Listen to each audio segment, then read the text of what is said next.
అయోధ్య భవ్య మందిరంలో రాములు వారి మూల విరాట్ను ఏర్పాటు చేసేందుకు మొత్తం 3 విగ్రహాలను తయారు చేయించారు. వాటిలో అరుణ్ యోగిరాజ్ చెక్కిన శిల్పాన్ని మూల విరాట్గా నిర్ణయించారు. మిగతా 2 విగ్రహాలను ఎవరు చెక్కారు, వాటిని ఏమేం చేయబోతున్నారు, క్లుప్తంగా తెలుసుకుందాం. గుండె జబ్బులు, షుగర్, ఫెర్టిలిటీతో బాధపడుతున్నారా? RNC super speciality hospital, Chintal, Quthbullapur. భారతీయ ఆధ్యాత్మిక చరిత్రలో ఓ సువర్ణ అధ్యాయంగా బాలరాముడి ప్రాణప్రతిష్ఠ కార్యక్రమం ముగిసింది.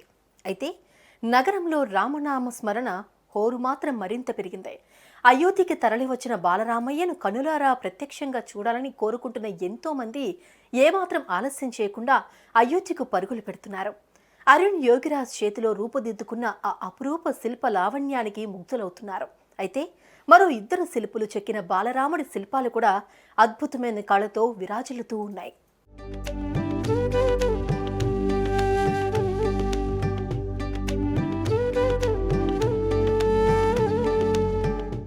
గర్భగుడిలో ప్రతిష్ఠించిన బాలరాముడి విగ్రహం కృష్ణశిలతో నిర్మితమైంది.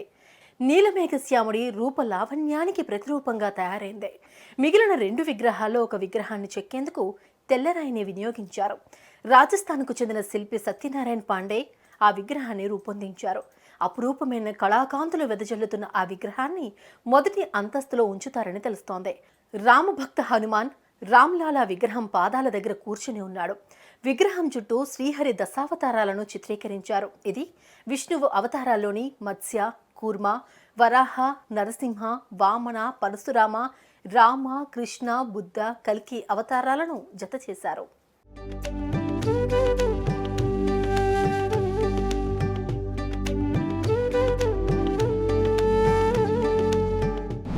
ఇక 3వ విగ్రహాన్ని కర్ణాటకకు చెందిన గణేష్ భట్ తయారు చేశారు. ఈ విగ్రహం కూడా సిద్ధంగా ఉంది. అయితే ఈ రూపాన్ని ఇంకా భక్త ప్రపంచం ముందుకు తేలేదు. ఈ విగ్రహాన్ని కూడా రామ మందిరంలో మాత్రమే ప్రతిష్ఠించవచ్చని తెలుస్తోంది.